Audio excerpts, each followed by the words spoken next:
But I would like to go to the second to last question. And Bengt, since you are soon on your way, I would like to start with you. From all of what we have been talking about during this conversation, what do you want the listener to take home from this conversation? No, first of all, I would recommend everyone to see this film Team Pulsar. That's a good introduction of what can be done, actually. I think children with this initial diagnosis and child dementia, they are becoming people who need a team around them. You can say that the team can have a joint goal. So together we can achieve something. I think that's what's the big message, wasn't it, even in Team Pulsar? You achieve things because you created a team where people were assisting others. And that's the life of the children with ADHD. They need this actual team to work together to achieve personal goals. Yeah. And normally in school we are working with explicit goals. You have a curriculum. You want to achieve something in future or something. But we must not forget that there's something called implicit goals also. We know that, for example, that it's very important to participate. Through participating, you will learn a lot of things, even if it's not written in the curriculum. You can say that children in Norway, they learn Norwegian because they are in a concept that people talks Norwegian. And so is it for also for children with ADHD.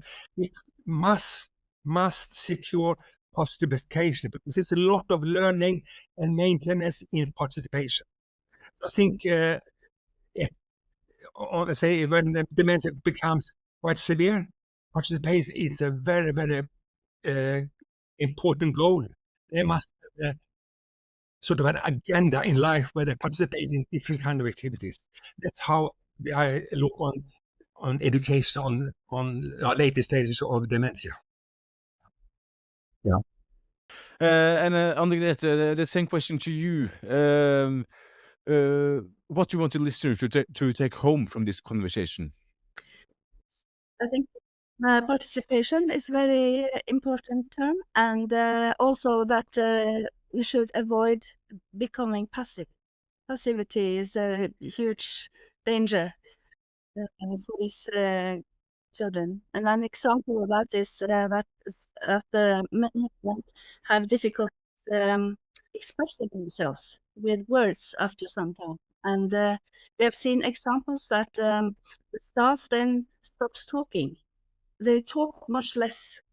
And that's the very bad thing, because they still understand, although they have problems with expression, they can still understand what is said, and their good understanding is a great resource in order to tell them, prepare them for what is going to happen, what we're going to do. So don't stop talking and don't stop doing things. Be active. Excellent. Thank you. And Stephen, what do you want the listener to take home from this conversation? I think it's important that it is possible to think about this in ways. I think the zone of developmental maintenance sort of it's a kind of symbol of this, that you give some extra help, but you are still part of being together with the others. You're sharing the life with them, even if you cannot do everything in the same way. And I think it's important that we think about the peer group as much as we think about the teachers. Although I think good teachers are very valuable. Perfect, thank you. Øyvind? Yeah, I've been thinking about this, knowing that I'll get the question tip of the day. It's hard to not mention our book. We are really proud of it. And I asked Syver what he is thinking of his achievements the last year. And he himself mentioned the book where we talk about our fight against childhood dementia and the fight for fundraising, and also our like struggles to get the collective term known in Norway. And we are really proud of the book. We think it's has a wide reach. I think that also like young adults and maybe the oldest children can get something out of it. So we would urge you to buy it in your nearest bookstore. give it a chance. Yeah. Perfect. Thank you. And Kate, from all of what we've been talking about, what we want the listener to take home.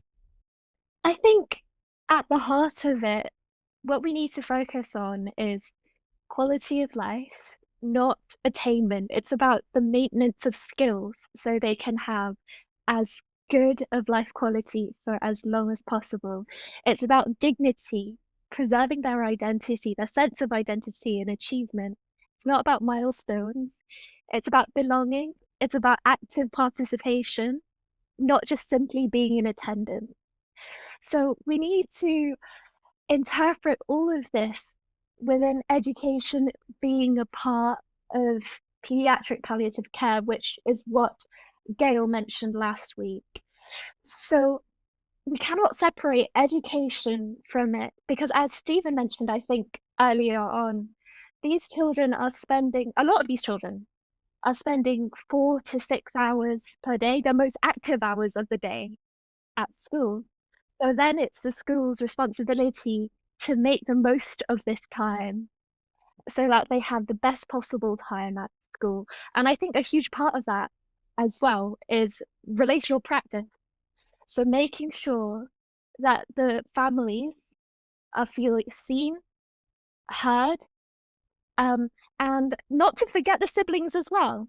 I think that siblings are often easily forgotten, but in one brilliant thing about the Emeritus project that Bengt Andres and Stephen were a part of is that there's a chapter on the experiences of siblings.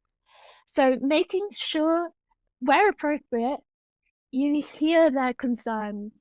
So for example, if they're worried that their sibling is feeling lonely during break time, make sure you address that and make sure that there are structured interactions during break times so that their sibling isn't concerned the entire time and they can engage in their own social life as well. So, yeah.